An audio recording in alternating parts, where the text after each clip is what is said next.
All right, good. I'd like to welcome you on behalf of the Energy Community Secretariat. It's a pleasure to have you here, evidently, and it is also a defining moment in the history of Ukraine and our continent when we were all confronted with the news on the war in Ukraine. The energy community, as everybody else, was in shock and horror. And what we tried to do as soon as we got over these initial feelings was to make our assets available to Ukraine, which is the biggest contracting party of the energy community, the presidency of the energy community, as good as we possibly could. This is, of course, for an international organization like the energy community, is its expertise and governance. We are still today working very closely with the Ukrainian counterparties on issues such as helping them making export of electricity possible, and also making sure that the revenues used there are being put for the use of keeping alive the energy system in Ukraine. All very important issues. We used our governance experience also in setting up a special fund dedicated for supporting the Ukraine energy system. More about that maybe later. And this is, to some extent, reflects an experience that we already had earlier during the Maidan period. Of course, this wartime is on a completely different dimension, and it required also more from the energy community. In this case, we provide not only our governance framework and our expertise in designing and governing energy sectors, but also a much more hands-on support. And that's thanks to the ladies and gentlemen here sitting around me.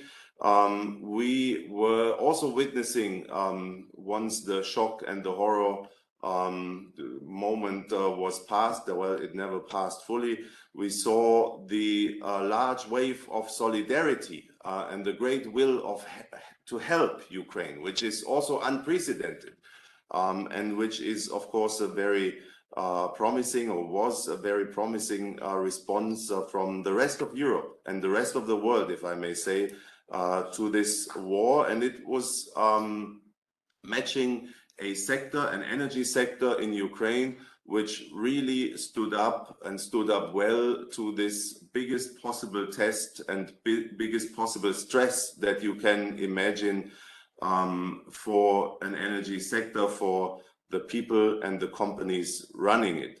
It is still today in our interest, in our own interest as Europeans, but evidently also in the interest of the Ukrainian citizens, their access to energy now, their access to energy in the near future, their access to energy in next winter. For all these reasons, it is still in our interest to continue with giving, to continue with helping, to continue with showing solidarity. The war is not over, we all know that, and the conditions not only under which it is fought, but under which the population and the energy sector supporting this population has to survive are getting worse by the day.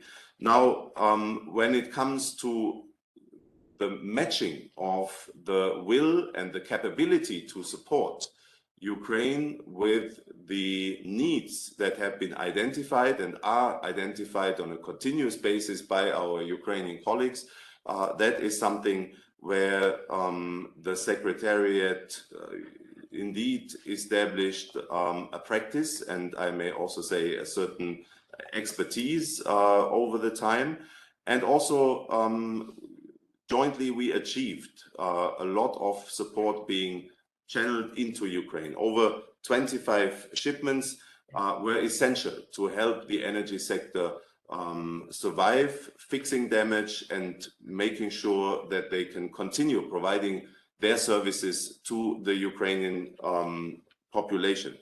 In this situation of the Energy Community Secretariat trying to help as good as it can in matching the available supply with the with a huge demand that exists on the Ukrainian side.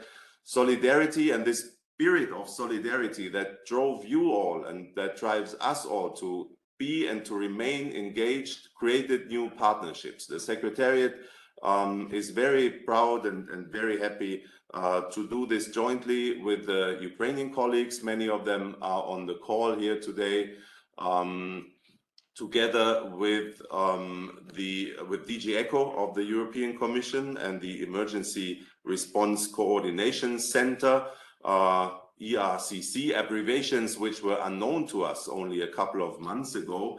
Now we are continuing to cooperate on a daily basis, and evidently also with the cabinet of Commissioner Simson, Mrs. Glowacka on the call here today, who has been instrumental in putting the overall framework and their clout to this process, and without which I think all these achievements would not be possible. But we are not here today to talk about our past achievements. These are humble services to be provided in the interest of our friends and colleagues in Ukraine. We are here today to remind us all that the situation is not one where we can say that solidarity was important for a certain period of time. It still keeps to be important.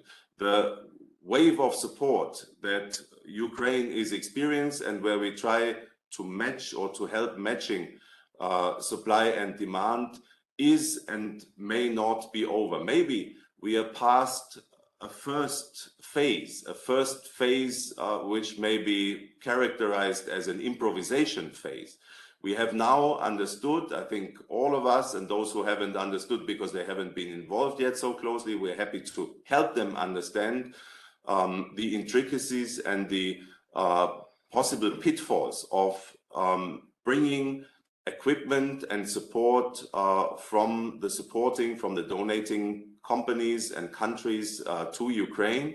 And together with our partners, together with the European Commission, together with the Ukrainians, we are improving this system on a daily basis. So we are entering onto stage 2, if you want, where we have a certain routine of making shipments, making donations, making support actually happen, and getting to, in the fastest possible way, to the targeted beneficiaries. And in order to keep this system running, in order to feed this system, it needs your continued support. The governments, the companies of all our Western partners, and this is precisely the purpose of today's meeting, that we make sure that we are only at the beginning. It is an advanced beginning, and we jointly continue supporting Ukraine in this situation. And with this, I'm passing over to Barbara Glowacka from Cabinet of Commissioner Simson. Thanks to everybody once again for your past support and for your continued future support as well. Thank you very much. Thank you for giving me the floor, but also thank you for inviting me to today's event, which is extremely important, as you described. Maybe I will start with a quick introduction. My name is Barbara Glowacka, and I'm working at the Cabinet of Commissioner Kadri Simson. I'm responsible, among other things, for international portfolio, and that includes Ukraine. And of course, as it was just mentioned, the war in Ukraine is affecting Europe on many levels.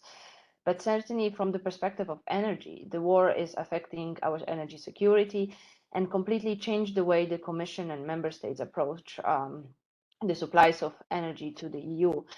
And enormous work is going into that process. But in all this work, I want to underline here that we focus very much on ensuring reliable energy supplies to Ukraine. This is one of the major focuses of the Commission, to help Ukraine and to ensure that we can help them on many levels.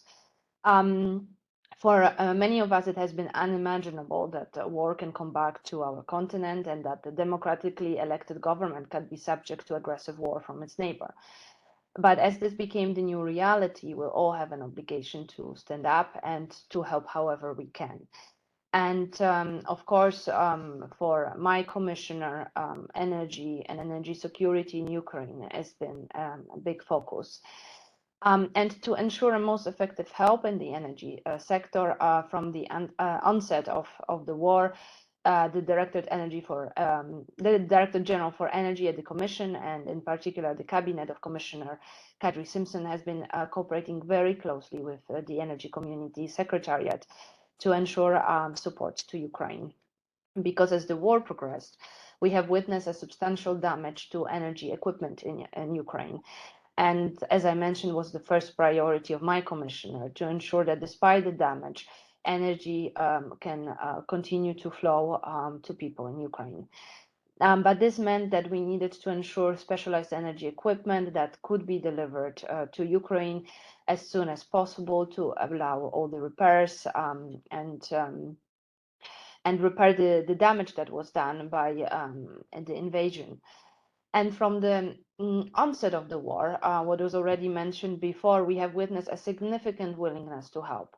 Big part, of course, came from the member states, but also we are particularly grateful that so many private companies express a willingness to help and responded positively to all the calls that were sent from Ukraine, but also from the Commission, that we need to stand up, act together, and help jointly. So what we witness is that many private companies have contacted the cabinet of Commissioner Simson, but also Director General for Energy, expressing their willingness to help and to send specialized energy equipment to Ukraine.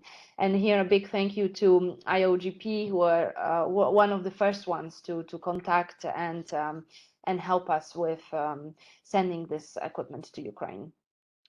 But that meant that already from the beginning of the war, we needed to ensure that this help and that willingness to donate could be coordinated and streamlined to ensure the most effective and targeted support. Because of course, many companies were willing to help, but struggled a bit to ensure how to deliver the help, how to coordinate it, how to ensure that the help will not be duplicated. And here, of course, we felt that there is a need to coordinate from the Commission side.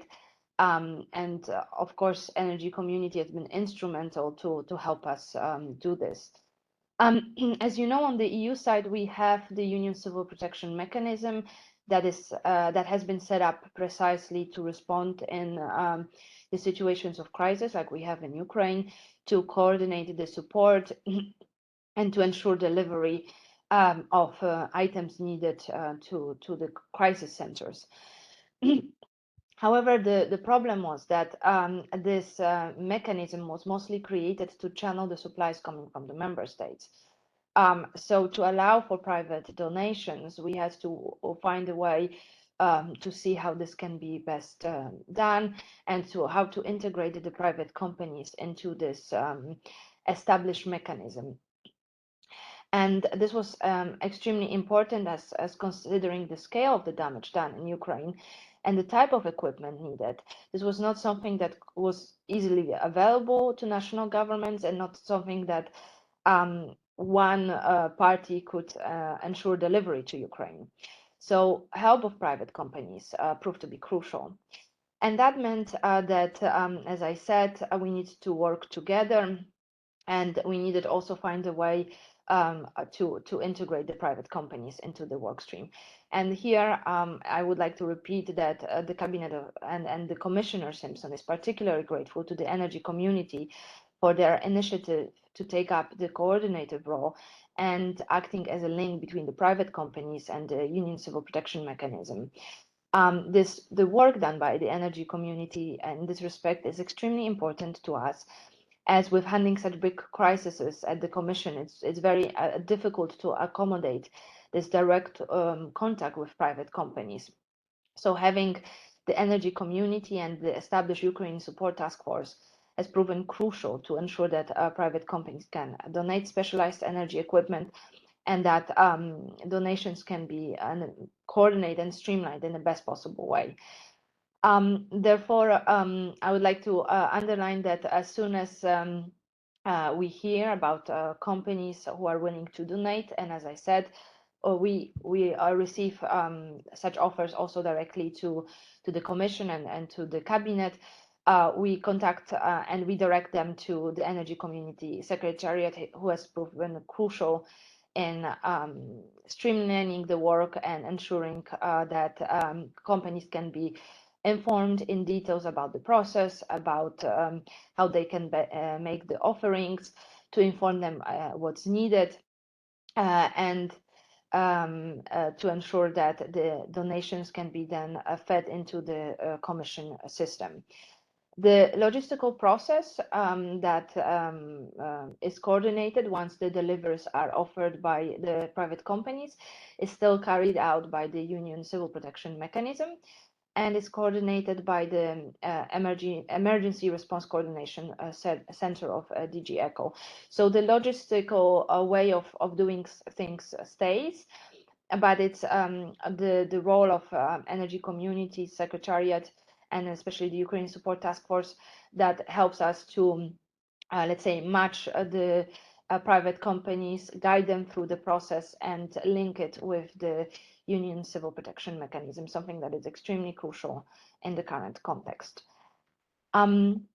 What I think it's also important to underline that Energy Community Task Force have proven crucial in helping also to track the shipments, and it's in contacts with Ministry of Energy of Ukraine. So I know that many companies have been grateful that they also are aware what's happening with the donations, and then they have a point of contact to ensure that donations have reached the agreed destination. And also, what it's, I think, important to underline is that we are in constant contact between the Commission of Cabinet, Commissioner Simson, and the energy community, as well as DG ECHO, to ensure that we can all coordinate and continue working on streamlining and exchanging information about the process. So for all the parties who are worried or unsure about all the actors involved, I can assure you that we are all continuing to coordinate and work closely together to ensure the most effective donations to Ukraine. I also would like to say that it's very encouraging to see that we could adopt so quickly and ensure that this work can be done so effectively. We were all starting from scratch. We were all, in a way, surprised by the day the war came, and to ensure that this work could be done in such a streamlined and effective way so quickly. I think it's very encouraging, but also thanks to very hard work of many colleagues, including from energy community, for which we are extremely grateful. But I think in all this, it's important to underline that the needs continue to be significant. I do not have to convince anybody how damaging the war is to the Ukrainian population. Behind all this destruction that we see are common people who have to carry on living, often without heat, electricity, or access to hot water. And the destructions are continuing on a daily basis. And I think, therefore, our need and our response to help needs to continue as well. So from the political level, we're trying to do all we can to ensure that the help can keep on going, to ensure stable energy flows to the extent we can. Because only this direct help can ensure that the effects of the brutal war can be minimized for the Ukrainian people. But the donations and the work, of course, to restore the energy system in Ukraine takes time. But I think what is important to realize is that we need to prepare for the next winter, and we need to ensure that Ukraine can enter winter in the best possible shape. And I think that's why the donations are so crucial at this moment in time, because this is the moment when we are preparing for what's going to come in the winter. So in this context, I would like to again underline that it's extremely appreciated, all the companies and private donations that we are seeing. The Commission as a whole, and particularly the Commissioner Simson, is extremely grateful to all the companies that are willing to help and are willing to take active role in helping Ukraine in this difficult moment. Because the political sense of direction is clear, and I think, as was mentioned before, we have a moral obligation to support Ukraine in this unequal fight. So again, big thank you to Energy Community colleagues, because your work has really proven invaluable, and we really hope for a continued great cooperation. Thank you. Thank you very much, Barbara, for your words and for all your support throughout the process. And as a next step, we could go into detail about the process, how it works, which might be the most useful information for any company who would like to jump into the process. We are aware that shipments are going through the process, which was broadly described now by Ms. Glowacka and also by our Deputy Director, Mr. Buschle. But we also know that there are companies, industry associations whom we could not reach yet, and certainly there is more potential. We are also aware that companies are helping Ukraine bilaterally, which is very important and great, and bilateral companies are helping particular Ukrainian companies because those companies have reached out to them. The benefit of the process which we are describing now is that there is the urgent needs Excel file which is compiled by the dedicated team in the Ministry of Energy, about which Deputy Minister Safarov will talk about in detail. And this list can be shared with the companies who are interested to donate, and so they can see the whole spectrum of the equipment needed for Ukraine, and not just one cross-section of a particular company. And there might lie the benefit of this particular process. With this, I would give the floor to Mr. Gregor Weinzettel to start introducing the process. Yes, thank you, Adam. And I think I will keep myself really short, because I will just give to the listeners and to the future viewers just a short introduction how actually this activity started. It was literally the weekend after the war has started in Ukraine, where we have reached out to the ministry and to the close colleagues we had when we were closely collaborating with them in peace times. And we simply asked the question what they might need at this moment. And we received the reply that everything is kind of needed, a structure was not in place. And therefore, again, here a big thank also to the work which the ministry is doing, to the professionalism under this complicated circumstances which we are seeing every day. And actually from that date, from the Monday, we have started to think together and to structure a process which might allow us to donate efficiently, resources, goods, wires, everything which is actually needed to keep the energy system up and running in Ukraine. And actually out of this initial discussions and our reach out to our Ukrainian partners, in order to provide, after the shock which we received, efficient help, we came up with a more or less complex system now with different partners which are today in the call, which we have constantly improved and which we will have to constantly improve in future, because the situation is, as we all know, not easy. And therefore it was kind of split into two parts. One part was the idea of the Ukrainian Support Task Force, where we in Vienna, together with actually even colleagues and energy experts from Ukraine, who are today here with us. Without them, this work would also not be possible. Therefore, you see that we joined forces in Kiev, in Vienna, with Ukrainian colleagues in order to help the system, and especially, major thanks to Barbara and the office of Mrs. Kadri Simson, ERCC, the European Commission. Without all of these stakeholders, this whole process would not be possible. And I think from my side, I just wanted to briefly introduce how it started. As many of you are aware, we had then this security of supply meeting where we used this occasion to discuss, actually, it was then the Wednesday after the Monday discussion with the ministry, where we have officially set up this support line. And I would hand over now to Adam to walk you through the developed process and through the different steps, because I believe this is the most interesting information for the listeners of today's webinar. Thank you. Yes, thank you, Gregor. Can you please quickly confirm whether you can see the screen? Okay, thank you. So I will focus on the top now. So Ukraine Support Task Force activities. So as quickly mentioned, and as Mr. Safarov will also go into further details. Ministry of Energy, on the right side, you can see, is in contact with the critical energy infrastructure operator companies in Ukraine.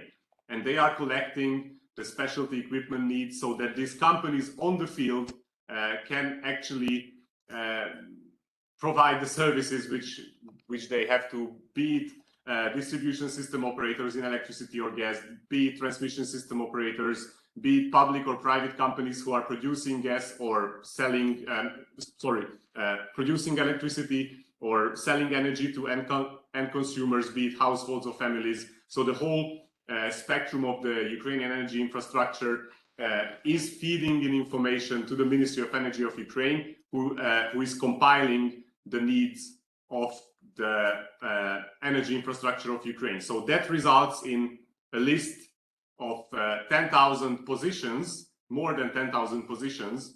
Each position is one type of equipment or good or fuel or chemicals which are needed in a particular place in Ukraine.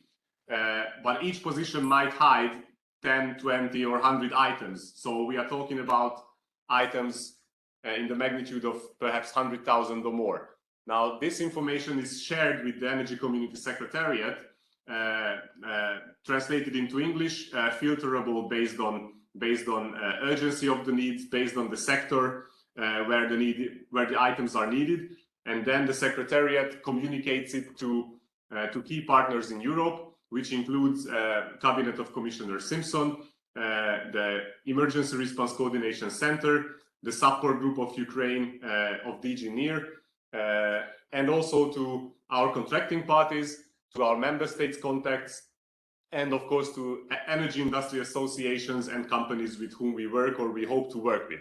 And of course, these entities, authorities, or companies are sharing this list further to other peers who could be there and donate. Our goal, of course, is to enlarge it, because we are convinced that the potential in Europe is higher than what we can see now through this process. So we have to reach out to more companies in the sector who might not have heard yet about this process, but who might have actually items which they could offer. Now, then the Secretariat is bilaterally working with particular companies and helps the companies to match actually their items which can be offered for Ukraine, and we confirm it with the Ministry of Energy whether the given item is actually compatible with the Ukrainian system and whether companies in Ukraine will be able to use these items.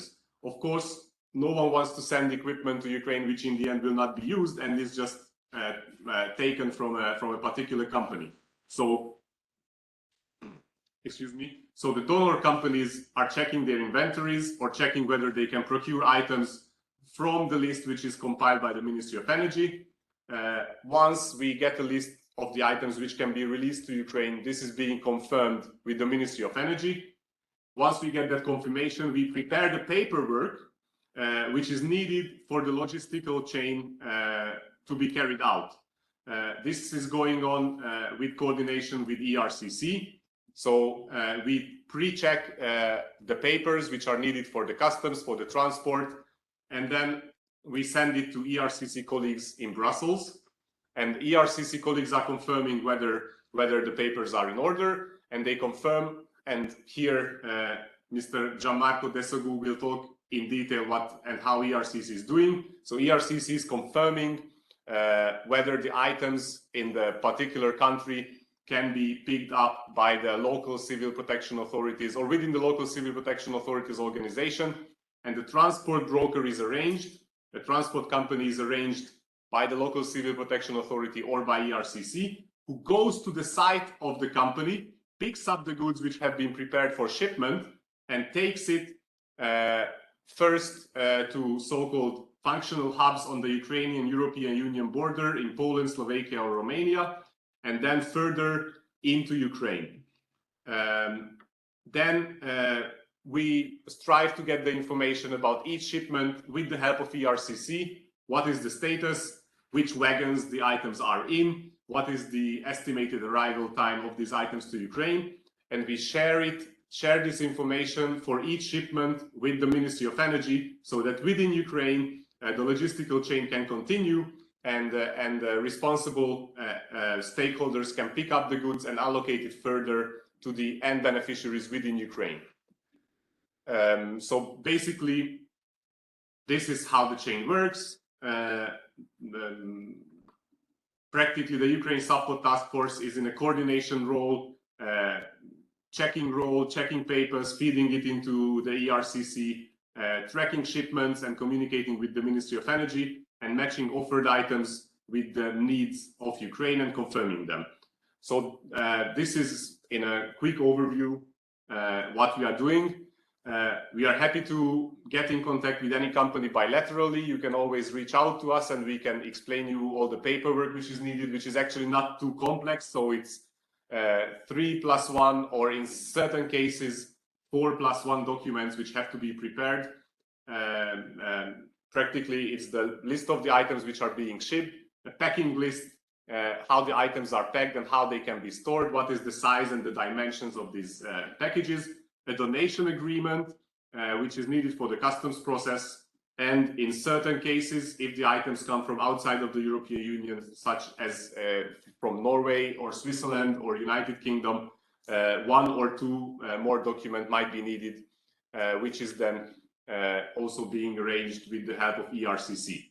Of course, we are also aware that there are bilateral shipments, as I mentioned quickly, where Ukrainian companies have reached out directly to their European peers. If we are aware of such shipments or we are asked to assist these shipments, then we also try to jump in. We have observed in some cases customs issues on the border, where we jumped in and with the help of Polish colleagues, for example, solved the customs issues so that the goods could travel further to Ukraine. We are also assisting there that bilateral donations can flawlessly go to Ukraine. Again, what I mentioned earlier is that the benefit of this centralized process with the Ministry of Energy of Ukraine is that the donor companies can actually see the whole list of items which are needed, and not just the needs of a particular company in Ukraine, which might actually result in a wider scope of items which can be released by those companies from their inventories. Or certain companies, actually, we have seen, are also procuring items, so not just releasing items from their inventories, but are also procuring items based on the list of the Ministry of Energy. So in very short, this would be from me. Again, please reach out to us directly and we can go into further detail. And if you are in the position to share it with your peer companies or contact points, then please reach out to them and just hint them that this process exists and that they can help the energy infrastructure of Ukraine through this process. And we are happy to get in contact with those colleagues as well. And we can come back to questions on this one in the Q&A session. And with that, I stop sharing this screen now. And with that, I would give the floor to Mr. Deputy Minister Farid Safarov from the Ministry of Energy of Ukraine. And Ion, if you could please unmute Mr. Safarov. I'm also trying on my end. Mr. Safarov is unmuted, so yes, thank you very much, and please go ahead. Yeah, good morning, everyone. I really appreciate for your kind support and attention to the problem that Ukraine unfortunately is suffering at the moment, the aggression of Russian Federation. It's been the 104th day of Russian aggression, and my team prepared some figures for me to inform you in order for you to understand the amount of damage, the volumes of damage that suffered the Ukrainian energy sector.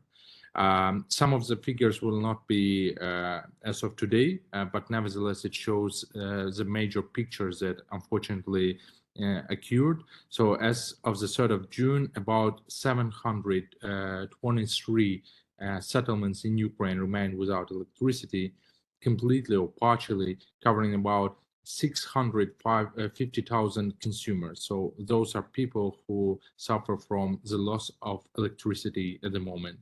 About 165,000 households are left without gas supply. Given that it is summertime, it is not so critical, but nevertheless, unfortunately, we cannot restore the pipelines at the moment. And in terms of autumn and winter period, it would be a huge catastrophe because those people will be left without heating. Russia intentionally destroys Ukraine's critical energy infrastructure. We also lost our unarmed people who tried to repair the damages, and unfortunately, every week we're hearing about the losses in our TCOs and regional companies who are responsible for the provision of electricity and gas supply to the consumers that unfortunately they died because of the missile attacks or because they were severely wounded by the Russian soldiers.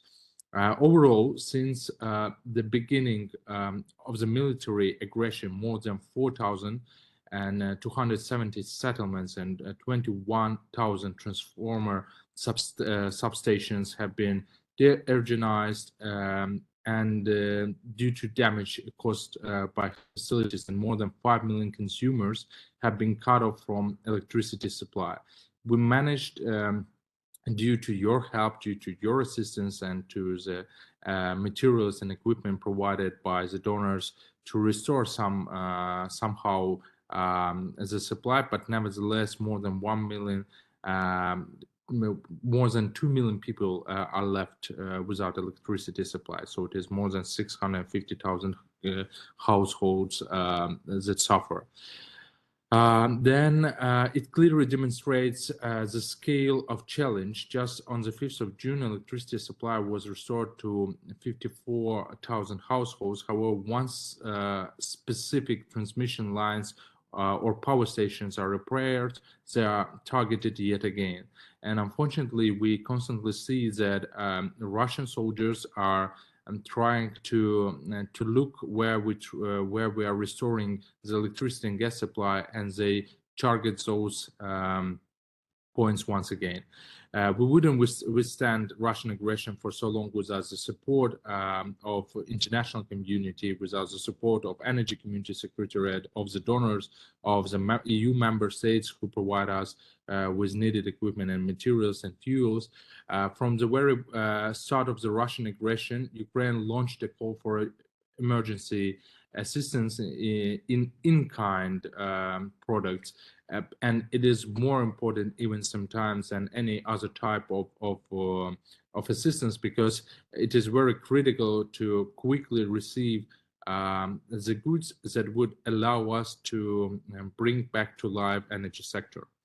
For our energy companies, operators of transmission and distribution lines were not prepared for damages resulting from a full-scale war and intense hostilities.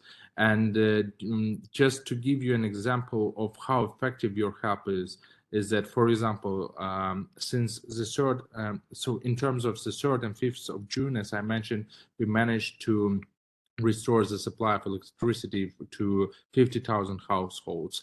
The key regions that suffered a lot, and you might have seen, unfortunately, critical pictures and photos of people suffering in the Kiev region. So for the moment, almost 400% the electricity has been restored to the whole Kiev region, and it would be impossible without the assistance and help that we provided. We're really sincerely grateful that the necessary equipment started coming in just mere days from many friendly states. The Secretariat of the Energy Community has been extremely efficient in coordinating and streamlining this joint effort. And to be honest, actually, the capacities of the ministry by itself that were used in terms of that were used for the purpose of solving critical problems didn't allow us to efficiently communicate with friendly states, with companies all over Europe and even from other countries of the world. And Energy Community Secretariat took on their shoulders the task to communicate with everyone, to help us to attract the attention to the problems of the energy sector of Ukraine. So that's why I really appreciate to Dirk, to Artur, to Dirk, to Adam, and all the staff of the Secretariat of the Energy Community. Overall, for the moment, we have received approximately 20 rail containers, 35 truck deliveries of special equipments. Those are generators, transformers, cables, isolators, couplings, and etc. In the ministry, we have established a joint working party involving all the players. So the government in face of the ministry, companies, electricity and gas TSOs and DSOs, and also from the civil society, because it is important to receive actual day-to-day status on the major problems that appear in that or another region. But nevertheless, we want to show you how structured the work is.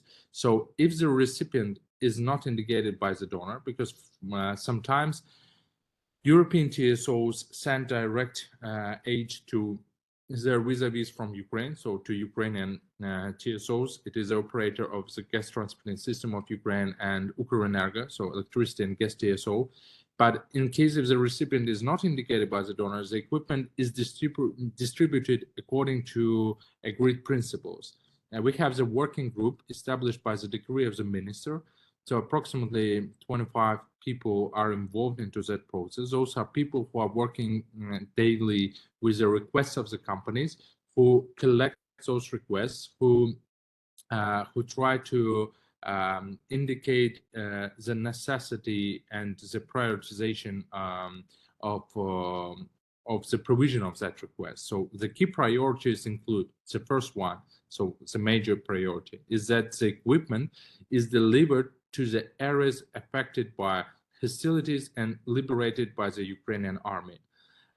So we understand that those regions suffered mostly, but unfortunately, in case if those regions are not liberated or particular districts are not liberated by the Ukrainian army, there is no possibility to provide the logistics to that places. And what is more, unfortunately, we cannot guarantee that the equipment or materials or fuels provided will go to the hands of Ukrainian sides. That's why we are waiting for the liberation of the territories and provide them only if we receive from our chief commanding the information that the territory is safe enough. The second priority is that the goods serve the restoration of power supply, electricity and gas to the people. Because the people are the most critical issue in that case, and most of the actions that we do is not to provide the constant work of the left economy sector, but to provide the people with direct electricity and gas supply. The third priority is that it may serve preventing damages and incidents that pose a danger to people. So electricity shortages in mines and similar situations. Those people who actually serve to the government of Ukraine, to the people of Ukraine by actual production of coal, etc. They suffer a lot as well. So that is the third priority. Our personnel that should be provided with the needed equipment and materials to safely and effectively fulfill their obligations. We understand that this work is a marathon and that will go on and will go on and on until we will win. Indeed, one of the biggest challenges that lies ahead during next winter is that we have to constantly provide the people with gas supply and electricity supply because Ukraine doesn't have European winter, unfortunately, so it is pretty cold here. On one side, it stops a bit the Russian soldiers, but on the other side, the people suffer a lot if they don't have the access to energy resources. We need to identify those damages that we have, possible solutions, and procure the necessary equipment to be prepared to that winter period. So at the moment, Naftogaz, our oil and gas company, is constantly working together with the team of the Cabinet of Ministers and the President's office to purchase in advance the needed amount of gas and coal to be prepared for the winter period. But if we do not have the needed equipment, it would be impossible to transport to the households the gas and coal that we do have. This work we do in close coordination with our international partners, donors, and IFIs. I particularly appreciate those who constantly provide us not only with the aid or finances, who provide us with a kind of technical support, who help us to identify the possible ways of purchasing fuels, etc. So there is a huge input of the US government, the Polish government, the German government, the Danish government that actually has already provided 4 million Danish kronas to the fund that was established as the basis of energy community. On a separate note, I would like to mention the work of the National Recovery Council that we established in Ukraine by the President's decree that is tasked with developing such an investment and recovery plan, including its energy part. The plan shall be presented at the International Donors Conference to take place on 4th, 5th July in Lugano in Switzerland. But nevertheless, as Mrs. Kadri Simson noted, is that particularly the energy sector is the most critical infrastructures that we do have, and the way of support to the energy sector should be separate from the whole recovery plan of the government, because it is of major and vital importance to quickly fulfill all the emergency needs, but not to wait until the recovery plan starts working. Just to sum up, those short-term goals that we have for the moment is that we want to diversify and ensure the supply of petroleum products, because unfortunately, most of the warehouses of the fuels were destroyed by Russian missiles.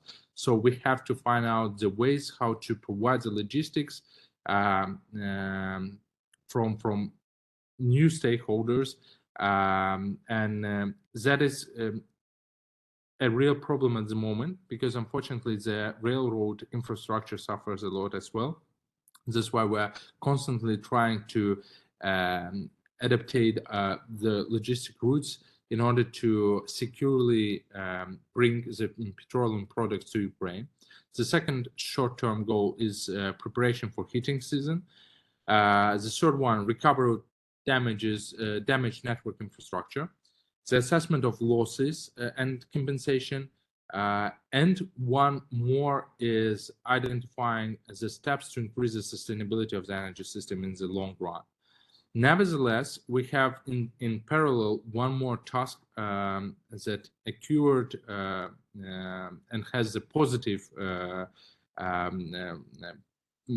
more positive sense, is that we made the emergency integration to the European grid, and that's why we have to be prepared for further European integration, for market coupling, and we want to start the export of the electricity to the European market that will bring additional powers to European energy sector and will bring additional liquidity to Ukrainian energy sector that is of vital importance as well. But this is for after the victory. We believe that after the war we will be able to build the infrastructure back better. There are a lot of elements of infrastructure that were designed and implemented during the Soviet Union, so they are even morally they are too old, so we have to improve the infrastructure, and for this we will need the assistance of our European colleagues as well, for them to share their expertise, for them to share their vision, their piece of advice that will be used and fully used during the recovery of the energy infrastructure. And to finish, I would like to express my heartfelt appreciation for the support and solidarity with Ukraine. Every bit matters and helps. Thank you very much. Hope that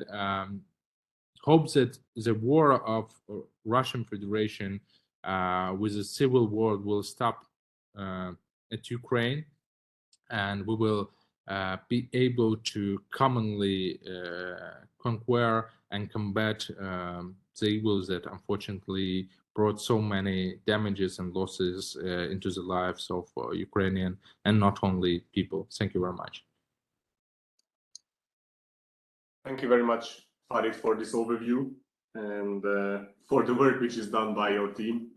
We couldn't do the help if your team would not be there, of course. So we are very appreciative for all the flexibility and your and team's availability. And we will also continue on our end to streamline and make the process move better. Thank you very much. And with that, I would give the floor to Gianmarco Desogus from ERCC, who can share his experience and also go a bit into detail with regards to ERCC is doing on the European Union civil protection mechanism and how the goods actually reach Ukraine. And after Gianmarco, we would have our colleagues from IOGP, who are representing the most active community of donors. And as such, we definitely wanted to have them on the call to share their experience with us. So first then, Gianmarco, the floor is yours, and thank you very much for being here. Yes, thank you, Adam. Good morning, everyone. Adam, before starting, is it possible for me to share the screen? Just a sec, I will make you presenter. Thank you. Rion, if you are quicker, can you please make Gianmarco presenter if you figure it out quicker than me?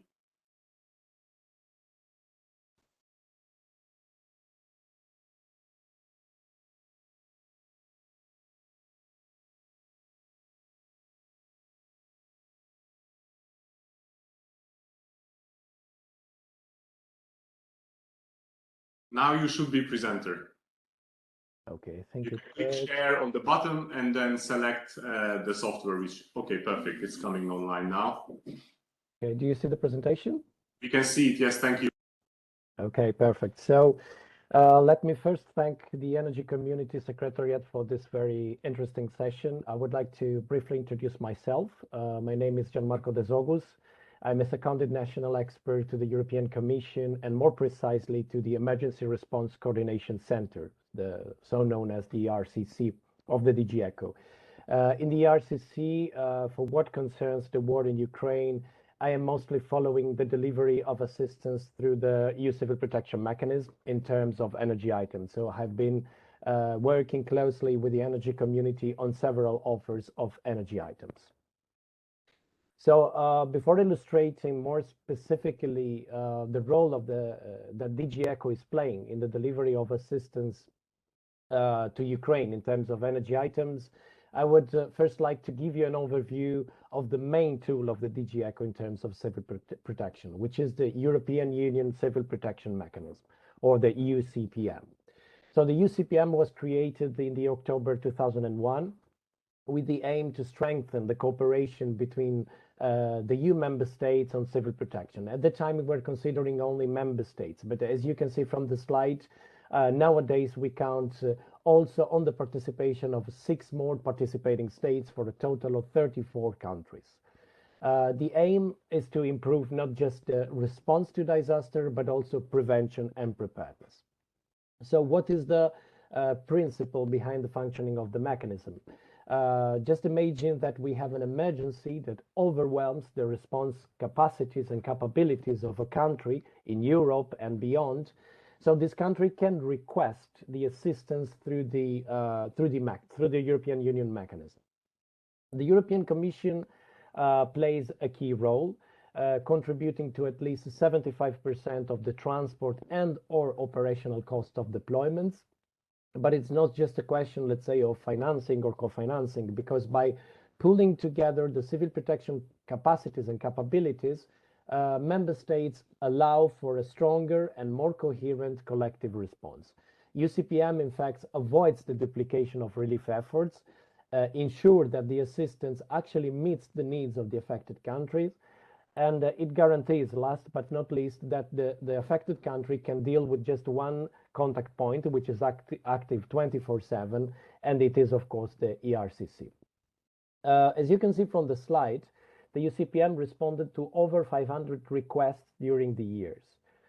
Just to give you one additional figure, over 100 activation of the mechanism took place just last year in 2021. The main reason was the COVID pandemic, of course. However, these figures also show how much the commitment of the European Union is growing in terms of civil protection. But also it shows that we are enlarging the boundaries of civil protection response. First with COVID, and then with the response to the Ukrainian request for assistance after the Russian invasion, we are dealing more and more with sectors that just maybe a few years ago were excluded from, let's say, a broader concept of civil protection. So now we are getting more into the specific of the donation from private companies in terms of energy items. But I would like to point out again the concept of enlarging the boundaries. So I said before that we are enlarging the boundaries of civil protection, and this is for a specific reason. Before the Russian invasion of Ukraine, civil protection within the EU was mostly consisting in assistance in terms of maybe relief items or medical support, but also expertise, intervention teams, etc., transport, equipment. However, since the outset of the Russian invasion into the Ukraine, the European Commission has received several requests for assistance in terms of energy sector, goods in the energy sector. We knew, in fact, that among the most immediate needs regarding the situation in Ukraine after the invasion, there was the power and the energy field, and especially the efforts that the local authorities were doing in order to maintain electricity and heat for the people in Ukraine. An important step in this was the joint statement from the Commissioner for Crisis Management, Lenarčič, and the Commissioner for Energy, Simson, which agreed to join forces and associate the EUCPM to channel eventual offers of assistance and support the delivery to Ukraine. So the DG ECHO decided to embrace this, let's say, new frontier of in-kind assistance by accepting to channel offers from EU member states in terms of fuel, electricity, grid equipment, power generators, transformer, etc. Also in this case, ERCC, as we saw before, reimburses the transport costs up to 75% in principles, but also to 100% in case of pooling. But another important change was the fact that the EU Commission started acknowledging the fact that among the offers, not just the supplies put into disposal by the authorities, the national authorities of member states were important, but also the offers from private company. DG ECHO, you know, being a body of the EU Commission, works at the government-to-government level. However, since the beginning of the invasion, we started being solicited by the fact that many private companies in the field of energy were willing to support their counterparts in Ukraine. And a big help in this was brought by the Energy Community Secretariat and IOGP, which brought to our attention a high number of offers from private companies.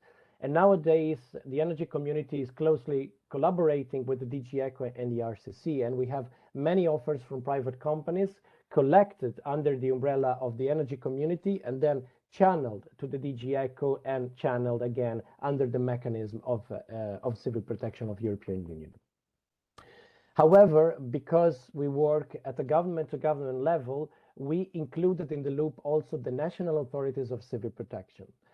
Because we need them to offer the items on behalf of the private companies located in the member states. So as we can see from the slide, just imagine an example that we have a private company based, let's say, in France, and this company wants to offer goods to a Ukrainian counterpart. So the company based in France contacts the energy community. The energy community, in turn, forwards this offer to the ERCC, and then the ERCC takes contact with the civil protection authorities of France. The ERCC also takes contact with the Ukrainian national authorities, forwarding the offer. If the offer is accepted by Ukraine, the civil protection authorities offer the item under the UCPM on behalf of the private company, and the European Union finance up to 100% of the costs. So items are sent to the European Union hubs in neighboring countries in Ukraine, mostly in Poland, but also, as Adam pointed out already, in Romania and Slovakia. And from there, they are sent into Ukraine. Please just let me add that the use of the European Union hubs in Poland and other neighboring countries is very important for, let's say, two main reasons. First of all, the Polish or Romanian or Slovakian authorities are directly in contact with the Ukrainian authorities, or the Ukrainian railways, for instance. And the Ukrainian authorities are promptly informed of the incoming delivery. And this aspect, as you may understand, makes much more easy the delivery of the items in terms of custom clearance procedures, but also avoids possible bottlenecks and makes possible to distribute required aid to Ukraine as quick as possible. Secondly, from a European Union legislative point of view, this is considered pooling civil protection capacities and capabilities. And this makes possible to finance the transport cost to 100% by the European Commission.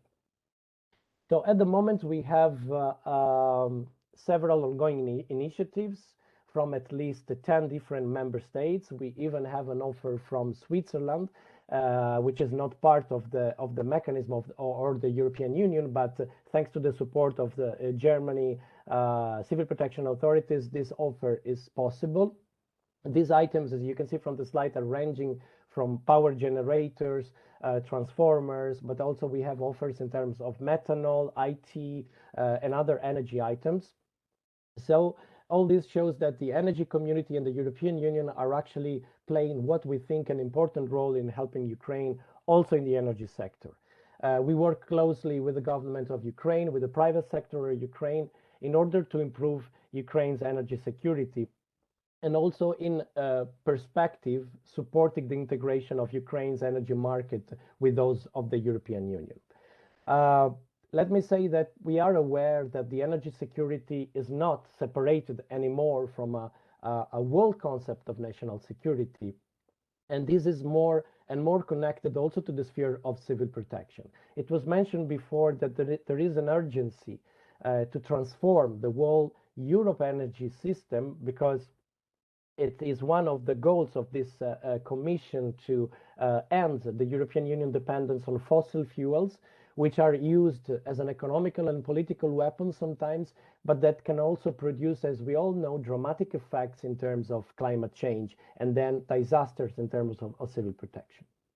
But also it is required that the quality energy services are affordable, reliable, and secure for the citizens, both of European Union citizens and Ukrainians. And we are willing to contribute more to this aspect. I think I stayed more or less in my 10 minutes, Adam. This is my email for any specific question or aspect that one would like to be clarified. I don't know if there is room for question or we can leave them later on. Over to you.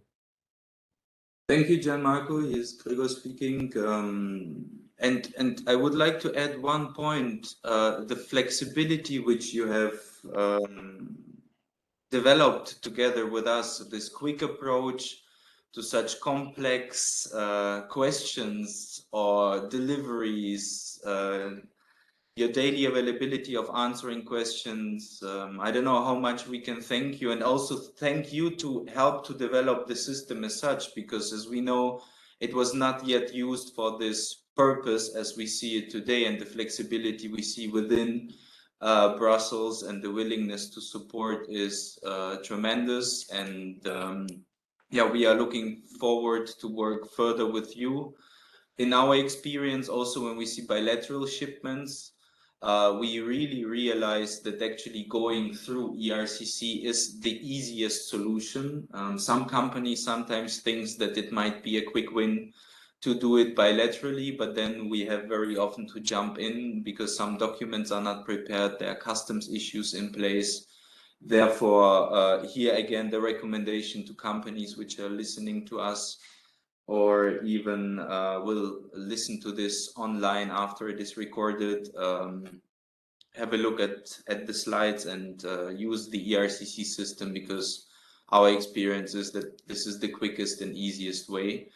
And thank you very much for your intervention. And also, when I look at the time, I would now like to hand over the floor to IOGP.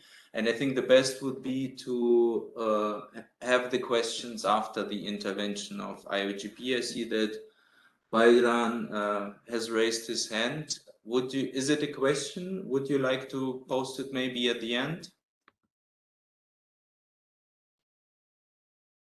Oh, all right, perfect. I see the thumbs up. Therefore, we would now continue, and I would hand over the floor to François-Régis from IOGP. And thank you very much for your time, and also here for the great and constant support we are seeing from your side. The floor is yours. Thank you very much, Adam and colleagues. So indeed, I am François-Régis Mouton de Lostalo. I am the Director Europe for IOGP, based in Brussels.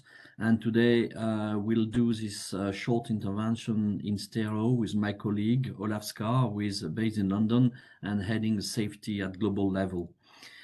So how all that happened, in the following weeks after the very unfortunate war from Russia and Ukraine, I sent a letter to Energy Commissioner Kadri Simson to let her know that we would be willing to collaborate with any assistance that would be needed by Ukraine.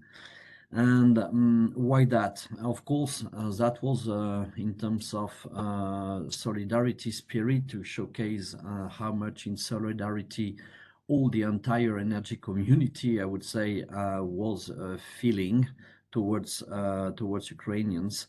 But not only that, it's also because we had the feeling that as soon as the war started, a lot of technical stuff would be destroyed by the war, and the easiest way would be that to help would be that the stuff that would be required most of it could be in our warehouses, in our companies, because we are using them in our everyday life. And that's where all that started. In return, Adam contacted me very informally, and I must say that's a great way of acting, to be direct, informal, and not going through different channels. And therefore, immediately we thought, okay, there is a possibility, but we need to adapt. We need to adapt the ERCC way of working that was not adapted for private donors. And, you know, to do that, we need good cooperation between public and private sector, open-mindedness and reactivity. And I think on both sides that was delivered. And I always have experienced that public-private partnerships are extremely powerful in the past. In the early 2000s, I discovered that when I was working in DC, in Washington, DC, in the World Bank, when we launched a lot of public-private partnership initiatives. And I think in Europe, we need to do more about it because, as I said, it is very powerful. So it is for us a great satisfaction to see that we could start to help very quickly. Before I hand over to my colleague Olav, I would add that for us, what is also very important is to make sure that all the good that are delivered to the one who need it. And therefore, anything that could be shared with us about where all that has been going would be appreciated. And I understand that it is in the making, but really we would appreciate that. In terms of what are we doing, what have we done, and what are we doing in practical ways, I hand over to you, Olav. Thank you. Yeah, thanks, François-Régis. So I'd just like to start by a thank you. You know, I work for an industry and represent an industry which have long recognized the need for energy security. The access to clean and affordable energy across the world is hugely important for society to move and thrive. And therefore, it's just a great opportunity on behalf of an industry who believes it is a force for good. That I can say that yes, I have contributed to Ukraine, and I've been delighted to do so. I think in terms of practicality, IOGP here as a trade association are basically trying to link people. We're trying to make connections so that things can move. Now, it is very easy, of course, to make a motherhood statement and say, yes, we support Ukraine, we support the imperative. But of course, what this needs is actually an emergency response type approach, where you need cadence, where you need actually the engineers to go and check out what's in the stocks. You need people to fill out paperwork to make sure that things are actually identified at the detail level and then put through the process. Now, the way we do that is really quite straightforward. We have a cadence meeting, just had one this morning, where we go through all the companies that are interested, that want to help, and we just check the status. We share lists, we share concerns, we share blockers, and then what we typically find is, oh, we've already solved this, oh, we filled in the paperwork this way, or yeah, it works through the logistics work, we just need to call. That sort of thing, very practical, detailed things, but they're all needed in order to make a contribution there. So I wanted to highlight the efforts of the energy community, Adam and your team, and just thank you. You're always on and you're always delivering, and that helps us be a force for good in society. Now, what I hope, and just building on what François-Régis says, is a sustained effort, an accelerated effort, actually. Because this isn't going to go away very soon. There will be a rebuilding effort afterwards, where I believe that we can contribute. And this whole private-public partnerships is something that we as an industry, I think in many cases, are missing. We have a global footprint. We try to work with the World Health Organization and other global entities because we want to be a force for good. And I think this model here, well, I hope it's an accelerator for other things that needs to be solved, and climate change, of course, springs to mind. So just thank you for the opportunity, and we're on it, and we'll stay on it until things come to a satisfactory solution. Thank you, Olav, and just a very warm thanks as well to Barbara Glowacka in the Kadri Simson's cabinet, because she was absolutely instrumental to help and reassure our companies, because some of them were not sure that it would work and that would be possible, to reassure our company that the Commission was behind it and was also convinced that it will work. So thank you so much.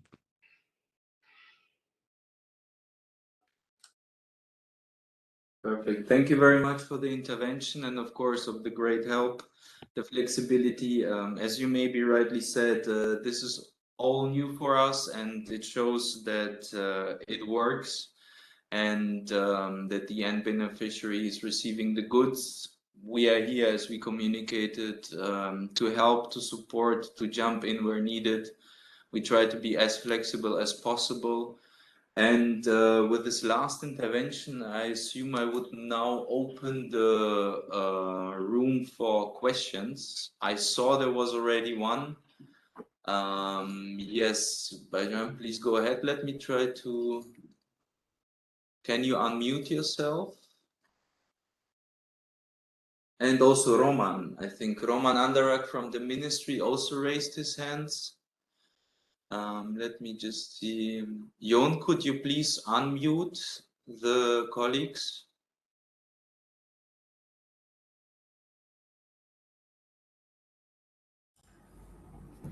Do you hear me?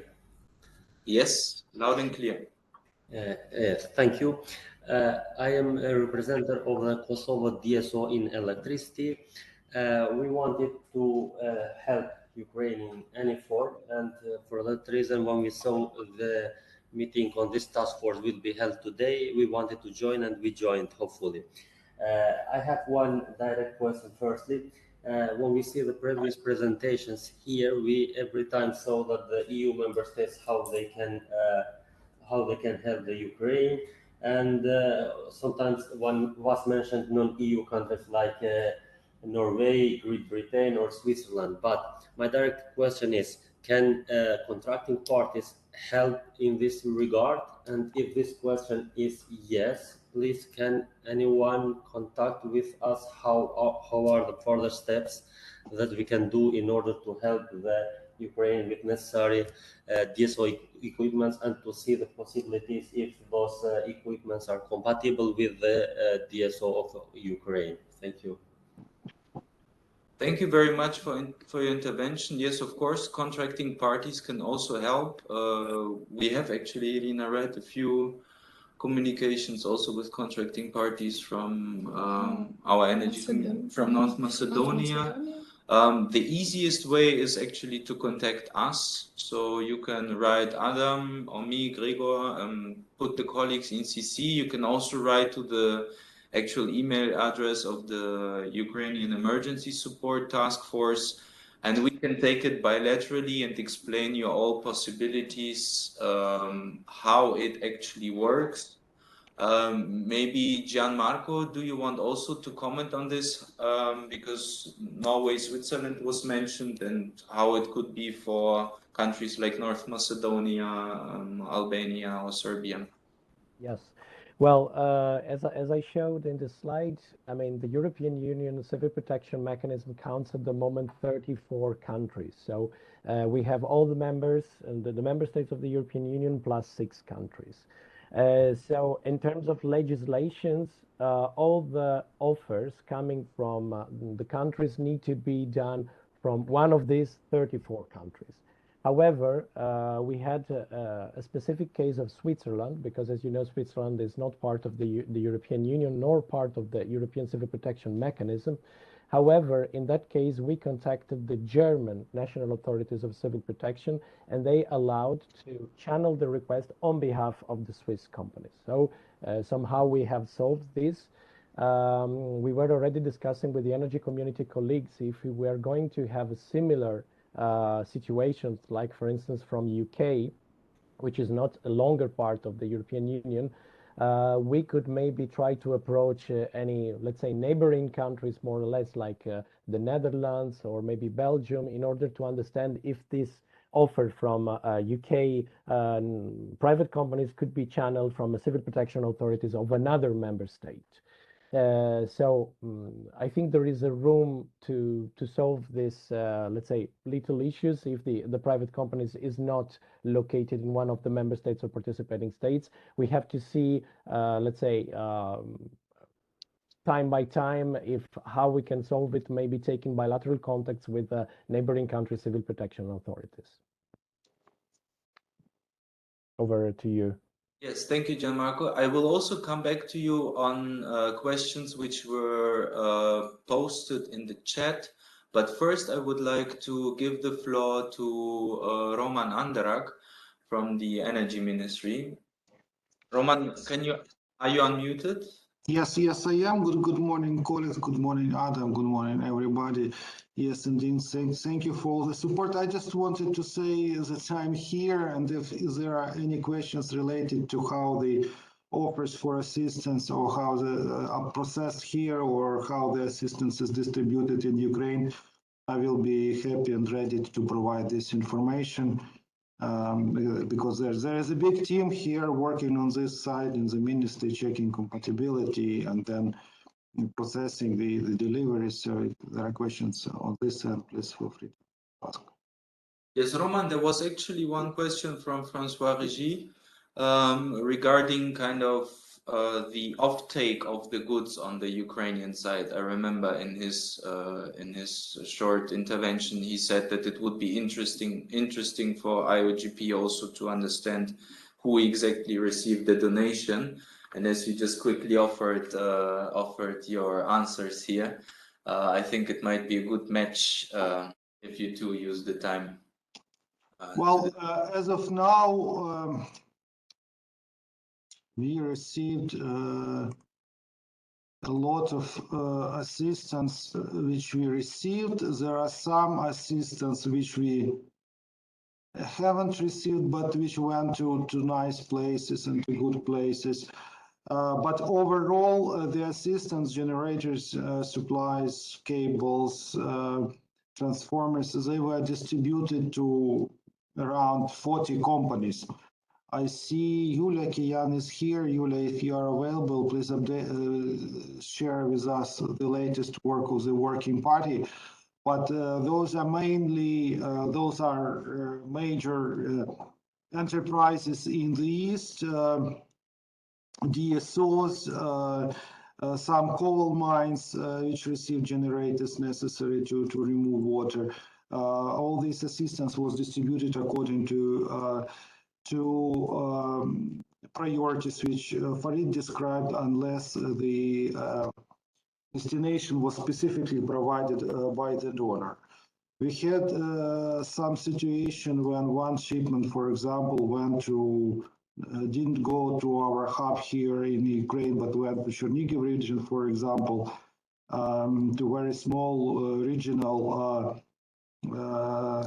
amalgamated Gromada, and when we reached to them asking that you received our goods, they said that okay, one generator, there were two generators in the shipment, one generator was installed at the hospital, another one at school. So in this situation, you know, we didn't follow that much, because those shipments were nevertheless put to very good use, and we understand that. So sometimes these situations also happen. But overall, we could prepare just a short description of what went where, just an overall, so donors understand that where it goes. Exactly. Thank you so much, Roman. Much appreciated. Perfect. Thank you very much. And as I said, there are questions in the chat. And the nature of the question, I think, is also for Gianmarco. I mean, we can also take it quick, because there are questions regarding the documents for the supplies and the shipments. Here we can, of course, always help you. We are, in this case, talking about donations. Irina, do you want to say a few words? With regard to the documents, we usually have the regular package of the documents for the donor to be prepared, and then includes the donation agreement, which and then also in this donation agreement, it also mentioned about the equipment and the price, the total value of the equipment which is donated, and also we have the packing list, the list with equipment, and as well as a pro forma invoice where it is written in bold that this is only for the customs purpose only. Yes, and here it's actually a good hint to ERCC colleagues. So there is a question, could you please clarify the process of customs clearance on the border of Ukraine with ERCC support? Does it will be carried out under a simplified procedure like for humanitarian aid taxation processes or any other procedure? If possible, in short, to describe. Yes. So I understand it's more for you, Gianmarco. I think you can quickly describe. Yes, of course. Thanks for this question. So basically, at the beginning of the invasion, the European Commission has decided to set up the specific logistic all hubs in the neighboring countries of Ukraine, and namely in Poland, in Slovakia, and Romania.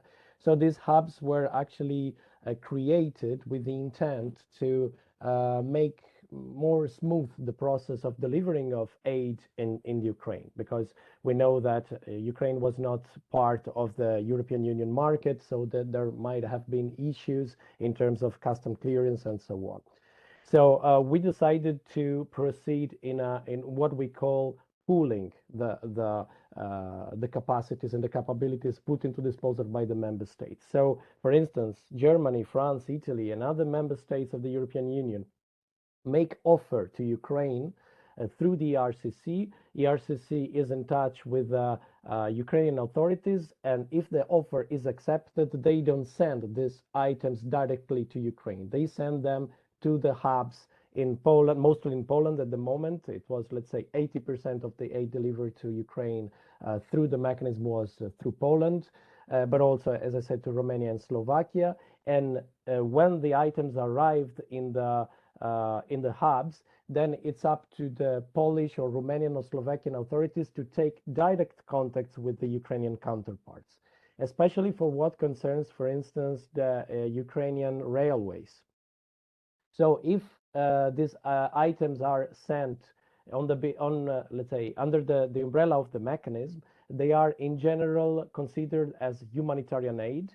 So they are the transport into Ukraine is provided for free by the Ukrainian railways. This is what the Ukrainian railways has told us several weeks before.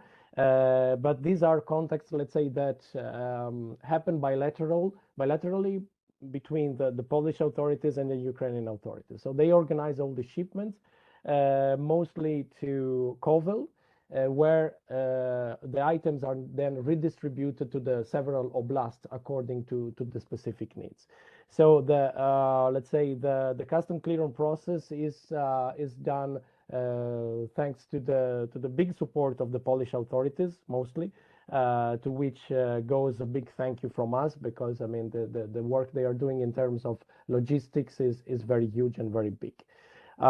I hope I answered the question. I don't know if there were more details to be explained. No, I think this is clear. If not, just please ask another thing in the question. I also see that we are running out of time. I also saw that Olav raised his hand. Would you like to say something or ask, Olav? Yeah, I just wanted to add that some of the common sort of issues that have come up is exactly, who's the end user. So there's a due diligence that companies need to carry it out. It's all been sorted out through the ministry and through the energy community. There's been discussions around X works. How do you define all of that?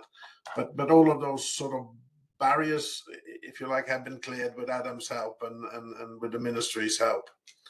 So there's many questions, but most of them have probably been solved already. Yes. And If there are new questions, we will solve them also on the fly.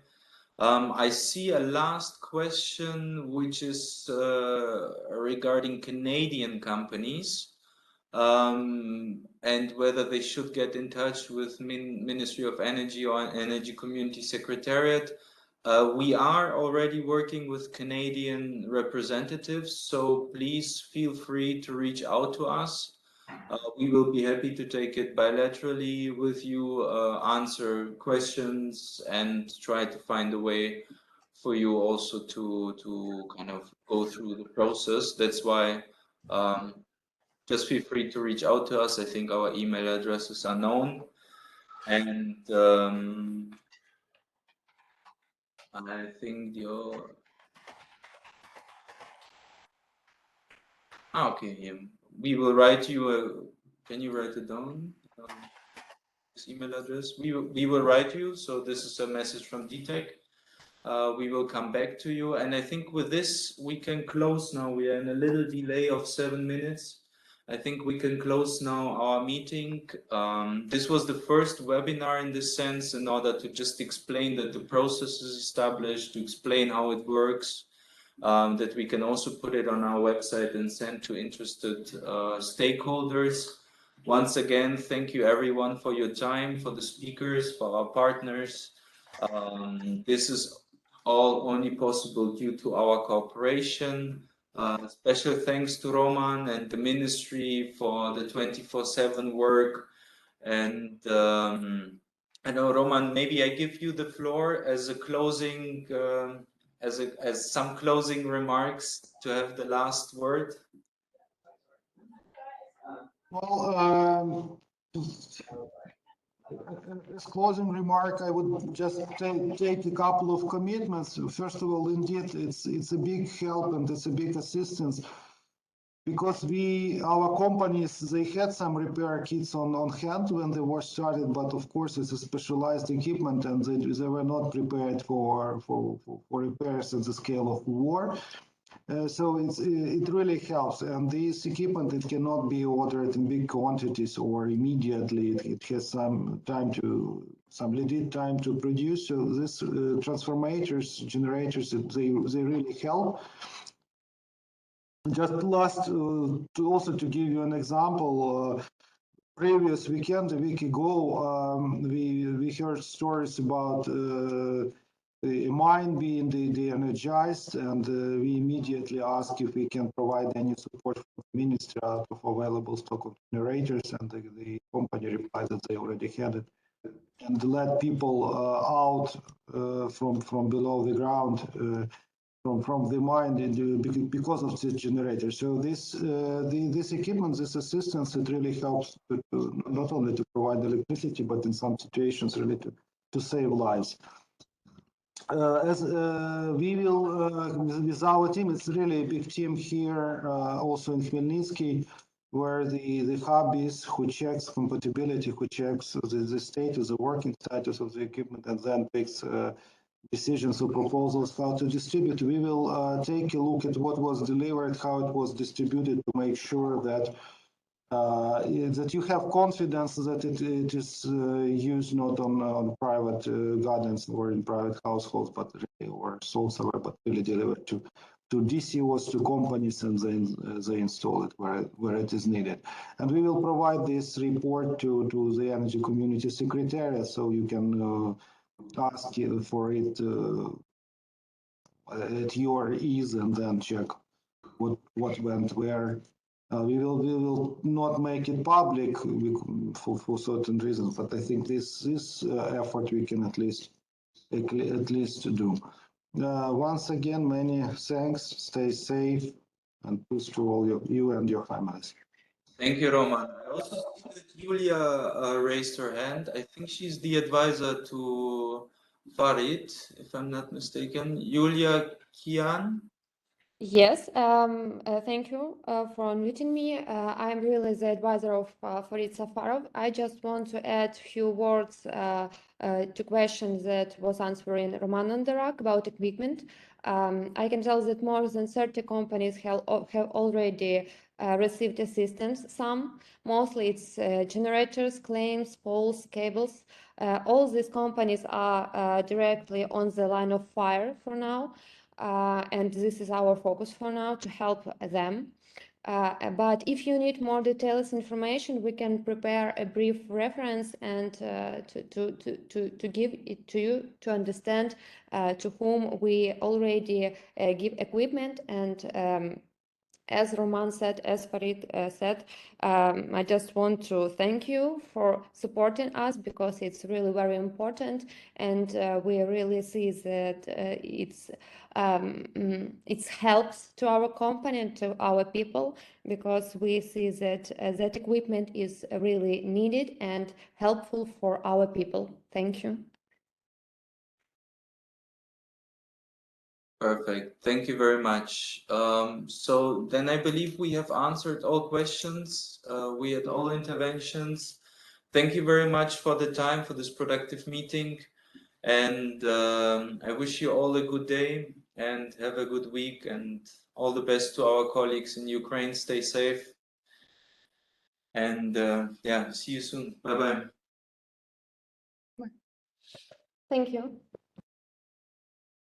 Thank you. Goodbye. Thank you.